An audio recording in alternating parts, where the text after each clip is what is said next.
This is Stars Ride, Conversations in Motion, sponsored by Zika. Today we're in Rome with one of Britain's brightest sprint talents, Amy Hunt.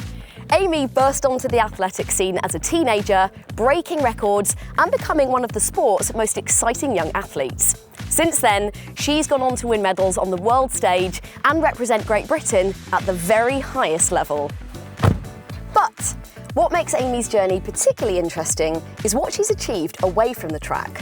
Alongside her athletics career, she also completed a degree from Cambridge and now calls Italy home as she continues her sporting journey. Let's meet Amy Hunt.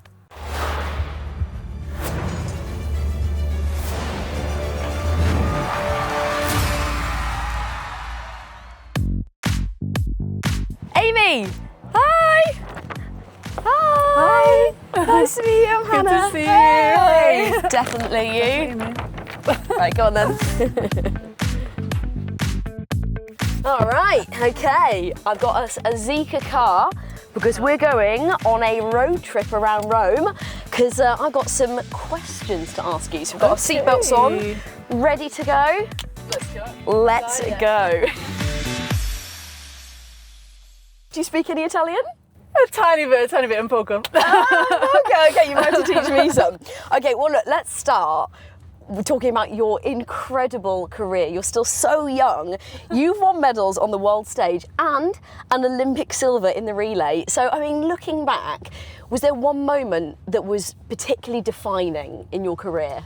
When I won my Olympic silver, I remember being on the victory lap with the girls and with our flags and just thinking, in the last year, I've moved countries to Italy, I've graduated from Cambridge, now I have an Olympic medal, and it just all hit me on that lap, and it was very, it made it really special, and I was so overcome with kind of like pride and happiness and gratitude, and yeah, it was a big turning point in terms of like, I'm here on the international stage and this is where I belong, and I've made all these changes, and yeah, I'm really proud of myself.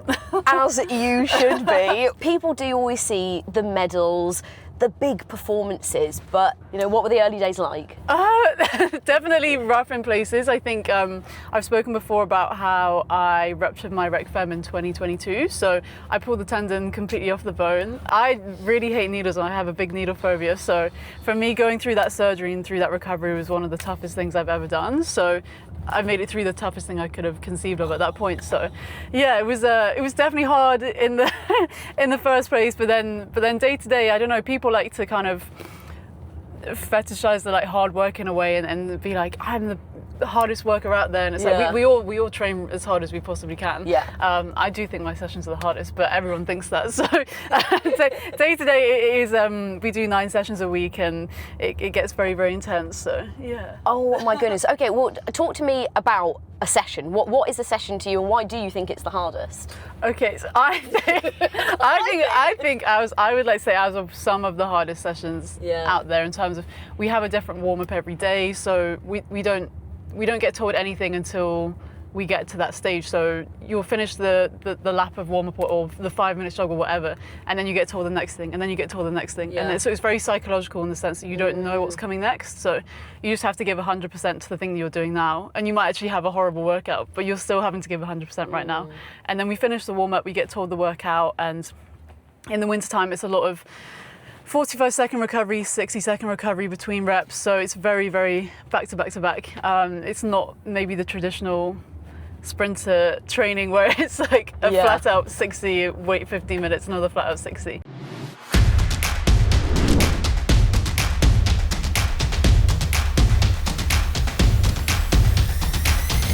How many hours a day do you train?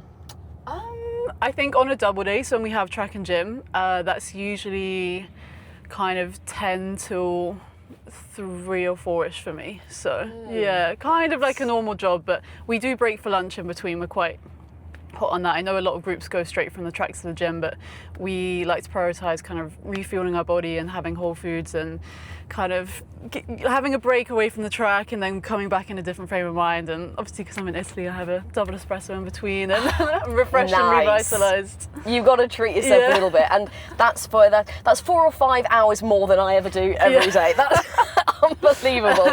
I just want to go back to your injury because it was very serious. I mean, you had surgery, it was months of rehab.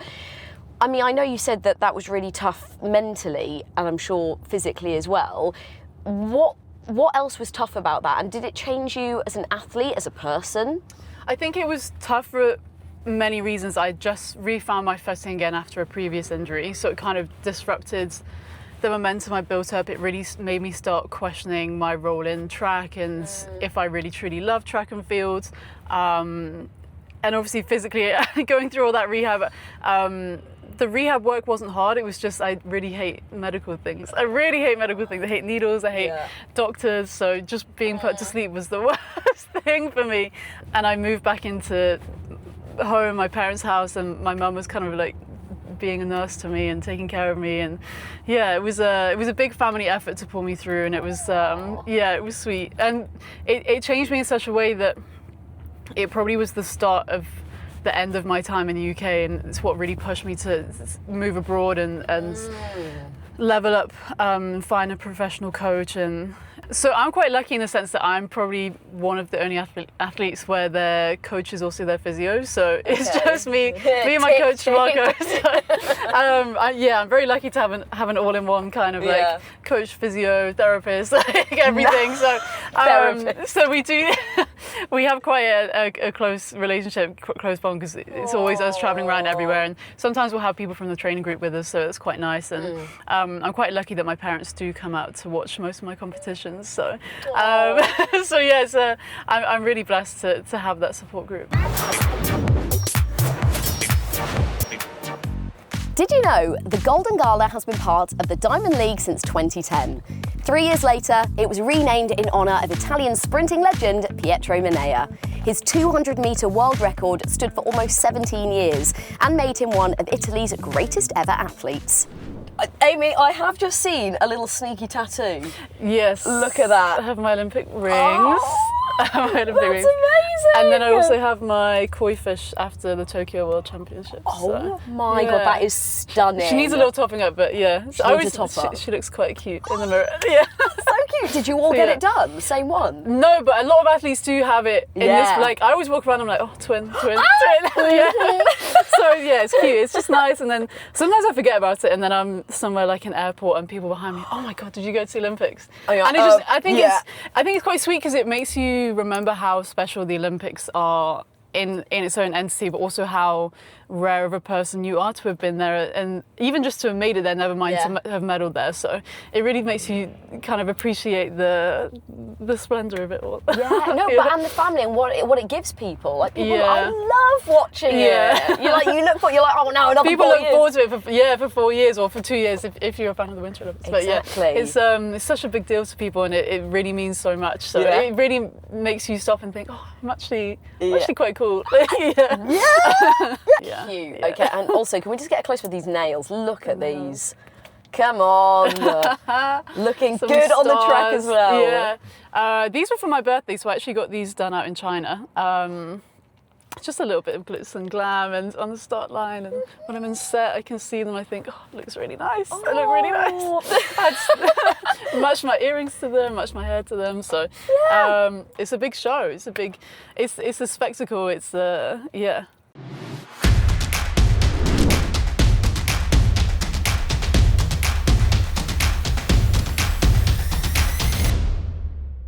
Amy, I love this. No, but you're right, because like it's entertainment as well for people, and for you to say that you're like a piece of art, damn right. Yeah, like 80,000 people work hard and spend their money on buying tickets to come and see me, so how can I put on a show and a spectacle for them? And I'm not on the track for that long, so I've got to try loads of different things, and you've got to try and be unique. You know, there's 7 or 8 other girls on that start line every time I race, and if you just turn on the TV and you just happen to come across this race, what would make you want to support me over the 7 other girls? So like, how can I like grab your attention, or how can I draw you in, or how can I don't know, how can I connect with you through the TV screen? I live the dream life. I'm doing the job that I love. I get to travel the world. I get to meet so many people. Like if I can share that with others, and others can enjoy watching that as well, that brings so much joy to me. And on a big scale, it's nice to inspire people, and it's really lovely to to connect with people all around the world, but even on a small scale, it's just nice that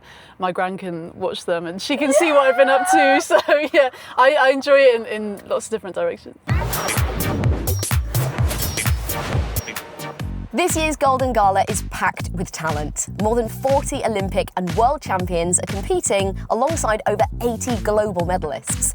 All the ingredients are there for another unforgettable night. You somehow managed to squeeze in a degree, right, alongside your sporting career from Cambridge, no doubt. Oh my goodness! I mean, and you were regularly travelling to Loughborough as well to do your training as well. I mean, that is commitment. How did you manage it all? Again, I think through family was the biggest thing. So my dad would finish work in Nottingham, come and pick me up in Cambridge, and then drive me up to Loughborough for the session, drop me back in Cambridge, and then drive up to home near Nottingham. So it was a lot of driving for me and for him. We'd kind of split it 50-50, but was incredibly stressful. It was lots of late nights, but I think that's the same for everyone during uni. But it was definitely challenging. And now I speak with other younger girls, younger sportswomen, and trying to help them to keep that kind of academic door open, whether that is Oxbridge or whether that's just going to university when you didn't think you were going to. Because I've been through kind of years of supervisions with very aggressively stubborn academics kind of ripping my essays to shreds every week. I'm fine. You're not going to ask me something that's going to be nearly as bad as them. So I think university is such a good option for people because it develops so many other skills, and it makes you realize the world is bigger than track. And I think as a younger athlete you can get very wrapped up into the world of athletics and everything having to be perfect, and I'm European junior champion, it has to be da-da-da-da. That's my life, that's all I am. But track is going to finish it. If you're really, really lucky, track is going to finish it like mid to late 30s, and then you have a whole world of your life ahead of you. I love your quote after winning the World Championship silver. You can be an academic badass and a track goddess. Amy, that's iconic. Thank you. It's true though. It's so true, and I think a lot of people like to think that maybe that's only for one or two people, but I think all of us can definitely be engaged more with education and just be enjoying the world around us and curious and wanting to find out more and kind of embedding yourself in the world and in culture and history. And I think it's more possible now than ever to have everything you want. I always say to people, you can have both your cakes and eat them. You don't have to just choose one road.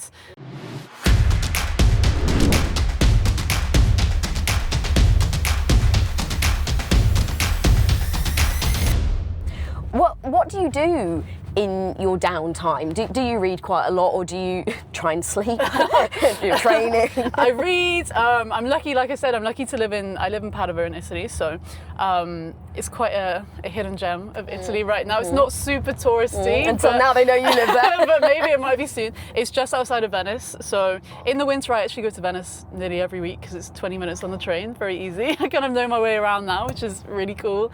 And Padova has a lot going on. There's a lot of exhibitions, galleries, and even just going out for a coffee or just walking around. I try and get out of the house every day and walk around, so that's definitely fun. And then I'm 24, so sometimes I do just sit on TikTok and just rot for a bit and just enjoy it and watch the craziest things. So like right now I'm obsessed with that guy John Kiriakou, who's like an ex-CIA, and he was like a whistleblower, so he tells like crazy stories every time, and I'm like, wow.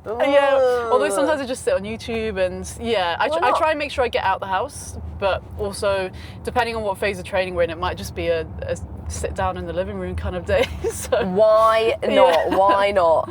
I mean, talk to me about the big move to Italy then. Because where are you from in the UK? I'm from Newark, which is near Nottingham. Okay. So in 2023, I had my graduation, and then the next morning at 2 a.m. I was on a flight to Italy, and that's when I moved. So it was very much one chapter's closing, and the next one is fully opened. You don't just do things by halves, do you? You're like, I'm going to Italy now. ASAP. So I knew I had to get out of the UK, right? I knew I had to find myself in a new training setup, because I had to move coach if I wanted to be serious about track and I wanted to achieve what I wanted to achieve. I needed a new environment. I'd been training at Loughborough for 7 years and it was just really wearing me down, to be honest. Stagnant, yeah, definitely. So I needed a fresh kind of environment. I needed to be pushed and to be around elite people. Like when I moved into my current training group, I was kind of like very much bottom of the ladder, like small fish in a massive pond. Now I kind of progressed to be somewhat like the top of my training group. But yeah, I've graduated, big gown, like hood, everything, heels, and then the next day it was on a Ryanair flight at 2 a.m. to Italy. 2 a.m? Yeah, I would have at least been like, put me on 11 a.m. Come on. Because I had to make it in time for training the next day. So Good Lord, Amy. I was there. We luckily, because we're Italian, so we start training at 11, so it's not anything too crazy. Okay. Yeah. I was about to say, what are some of your favourite things about living in Italy? The slower mornings. The slower mornings, the slower pace. I think I love. Everything's just very more chilled, and that was one of the biggest things for me when I moved out there from Cambridge. Was I went from such a high stress, fast-paced environment, you know, an essay every single week. I was writing 10,000 words every single week, to living in the sleepiest kind of Italian city, and everyone's really chill. No, you're never really ever late. We train, so the session starts at 11. We get there for 10:30. And then we break for lunch in between, and everyone just is a lot more present, and not to be really like cliched, but everyone's really living in the moment. So really, it really taught me how to slow down and how to appreciate the present, and how to just rest and how to stay still. Did you know the very first Golden Gala took place in Rome in 1980? More than 40 years later, it remains one of the most prestigious meetings in world athletics. This is a nice, smooth ride, I have to say. Are you enjoying the Zika car? This is comfy, nice temperature. Yeah? I'm seated, yeah. Amy, it suits you. Thank you. You look good in it. I look good as a passenger princess. I don't know about the driving. I don't drive here in Italy. People always ask, do you drive? So have you seen Italian drivers? I don't drive here. Well, this is exactly, you're welcome. This is why I was like, she's not driving. She's in the back with me. She's in the back with me. You know, talking about driving then, what is something that you need from a car, a lovely ride? You know, I'm enjoying this. I like having the view, the panoramic view, like feeling smooth. I like feeling a little bit higher up, feel a bit safer. Got a lot of leg room right now, because I have quite long femurs, so my knee's not anywhere near the seat. This is, nice and comfy. I mean, the first thing I said when we got into this car was like, I need a booster seat. Yeah. Look, you're so tall.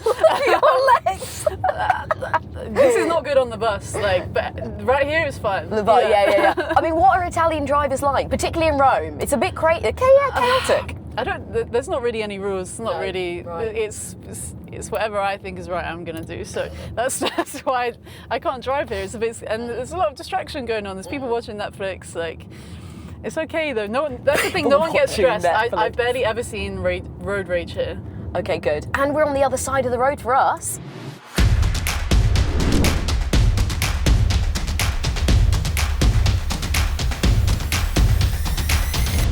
If you had a free day and a car, where are you taking it? I know you don't drive, but in this instance you are. Where are you taking it for a spin? Where would you most like to go in Italy?